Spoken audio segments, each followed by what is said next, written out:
wabarakatuh. Waalaikumsalam warahmatullahi wabarakatuh. Kembali lagi bersama kami di podcast Wardah, Wawasan Ragam Daerah.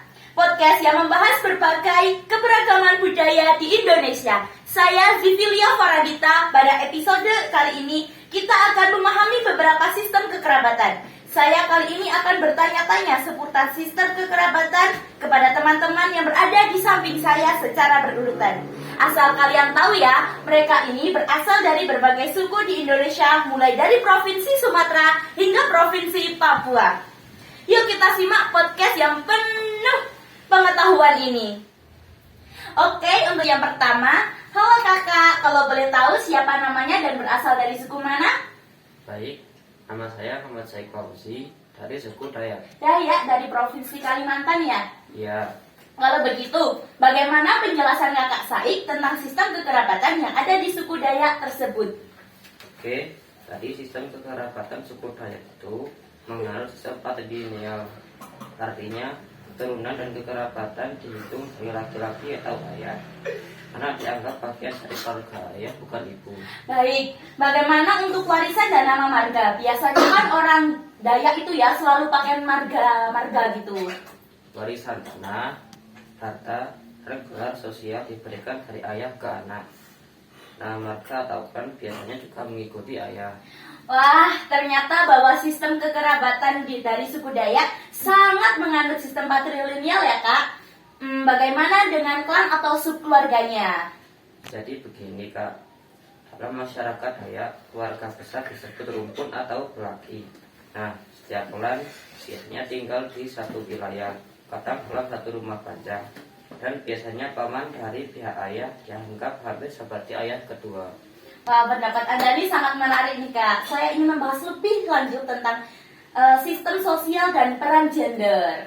Meski bersifat patrilineal, beberapa suku-suku memberi peran penting kepada perempuan dalam mengurus ritual, mengelola rumah, dan mengatur keuangan. Namun, keputusan besar tetap berada di tangan laki-laki tertua. Oke, saya baru tahu tentang sistem kekerabatan yang ada di suku Dayak. Sangat bermanfaat sekali ya informasinya. Mungkin sudah cukup Mas Said tentang semua ini. Terima kasih atas pengetahuan yang Anda berikan. Kita lanjut ke teman kita yang berikutnya. Oke teman-teman, tadi saya sudah mendengarkan sistem kekerabatan dari suku Dayak, yaitu sistem kekerabatan patrilineal yang mereka ikuti ya. Nah selanjutnya kita ada teman cantik kita ini, kita kenalan dulu yuk. Halo kak, kalau boleh tahu siapa namanya dan dari suku mana? Halo juga kak, perkenalkan nama saya Hanifatun Zahra Lailia, saya dari suku Minangkabau. Salam kenal ya kak. Oke kak, salam kenal balik. Suku Minangkabau berarti dari Provinsi Sumatera ya? Iya. Nah, ini kan tadi sudah suku Dayak ya speak up bahwa mereka dalam sistem kekerabatan menganut budaya patrilineal. Terus bagaimana dengan sistem kekerabatan yang ada di suku Minangkabau? Untuk suku Minangkabau sendiri, budaya kita menganut sistem matrilineal, yaitu garis keturunan ditarik dari ibu. Minangkabau salah satu suku terbesar di dunia yang masih mempertahankan sistem ini. Hebat sekali ya kak, masih bisa mempertahankan sistem ini. Berarti untuk hak warisan juga berbeda ya? Iya, berbeda kak, di mana anak mengambil suku ibunya, bukan ayahnya. Harta pusaka seperti rumah gadang dan tanah uliat diwariskan dari ibu ke anak perempuannya. Ayah tidak punya hak waris atas harta istri atau anak.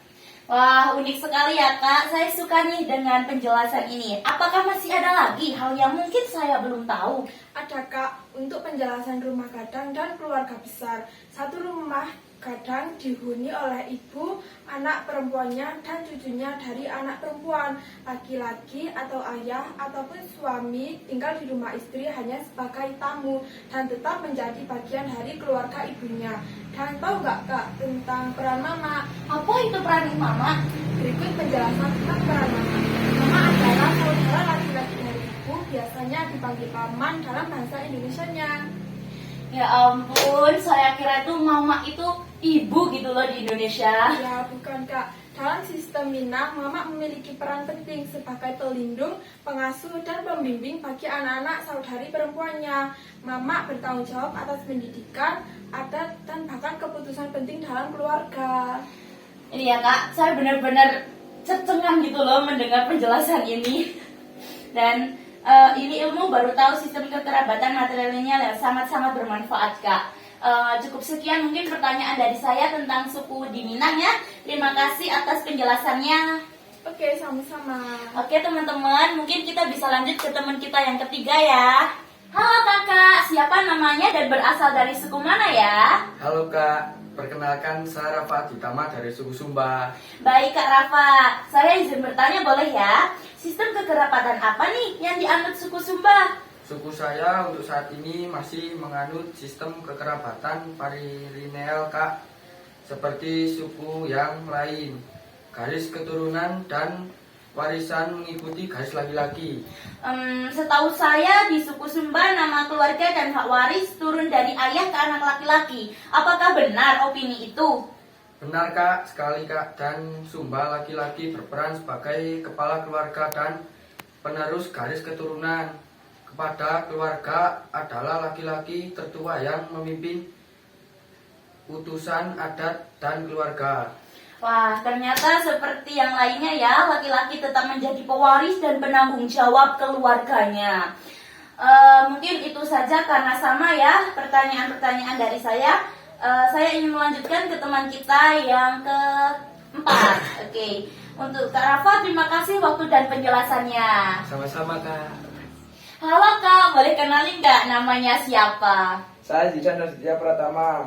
Kak, saya dari suku Ambon. Sebelum kakak tanya nih, sistem kekerabatan apa sih yang suku Ambon miliki? Seperti pada umumnya, yang kita menganut dua sistem kekerabatan, yaitu bilateral dan patrilineal.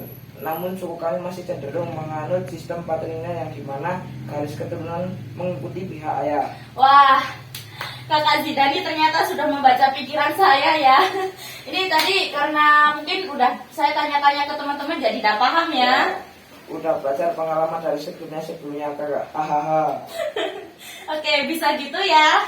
Dan kakak tahu nggak bahwa leluhur di sana sangat dihormati melalui adat dan upacara tradisional seperti pesta, panen, dan perayaan agama. Wah, ini belum tanya aja dia udah tahu. Makanya kayak sangat informatif sekali ya penjelasan kakak. Ya sudah, kalau ternyata sama saja ya sistem patrilineal yang kalian anut. Mungkin itu saja pertanyaan dari saya karena mungkin waktunya sudah terlalu lama. Kita akan bertanya kepada teman kita yang terakhir. Sama-sama kak. Halo Kak, kalau boleh tahu siapa namanya ya? Halo juga kak, saya Uji Novianto dari suku Bali. Dari suku Bali. Berarti biasanya kalau di Bali dipanggil Beli Uzi ya? Iya. Jadi teman-teman yang belum tahu paham nih sama panggilan Beli. Nah, Beli itu sapaan untuk laki-laki atau serupa dengan panggilan kakak atau mas di bahasa Indonesia. Betul Kak? Betul. Oke. Nah, kalau boleh tahu di suku Bali apakah ada sistem kekerabatan? Jika ada, saya izin meminta penjelasan dari Beli Uzi. Iya. Sama seperti suku Dayak, suku Bali juga menganut sistem patrilineal yang dimana kalau di Bali anak laki-lakinya yang menjadi penerus garis keluarga. Lalu bagaimana dengan anak perempuan? Untuk anak perempuan setelah menikah akan masuk ke keluarga suaminya dan tidak lagi menjadi anggota keluarga asal secara adat. Oke, berarti tuh sudah menganut suaminya guys, gak boleh ikut keluarga asalnya lagi. Saya penasaran sekali nih dengan nama dan kasta yang ada di Bali. Ya kak, kalau di Bali itu namanya mencerminkan urutan kelahiran. Atau Bulu anak pertama, Made anak kedua, Nyoman anak ketiga, Ketuk anak keempat. Nama juga menentukan kasta seperti Ksatria mungkin? Ksatria, Waisa ya? Waisa, Sudra ya? Sudra yang menentukan sistem sosial dan tanggung jawab. Oke, paham saya di sini. Lalu bagaimana dengan pewarisan nih? Pewarisan guys.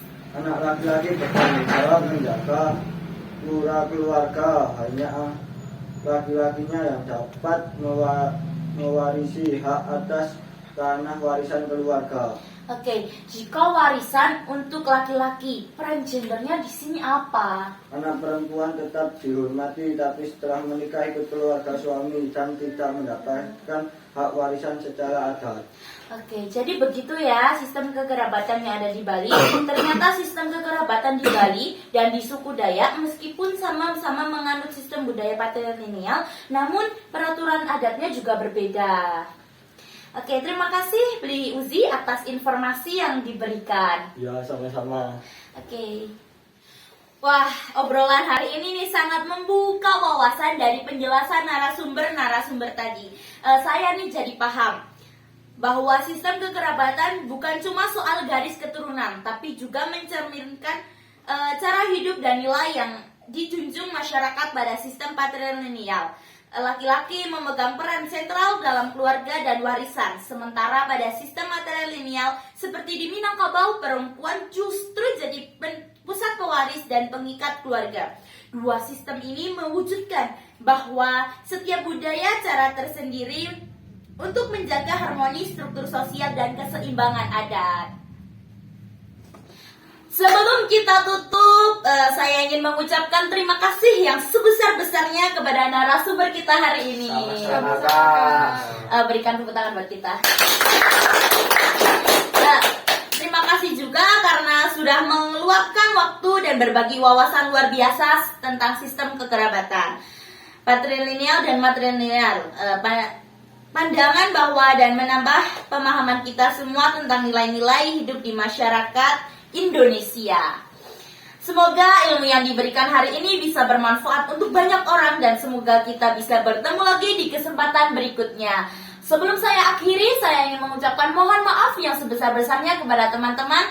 Mungkin dari awal sampai akhir ada tutur kata yang kurang berkenan dan kalian belum paham.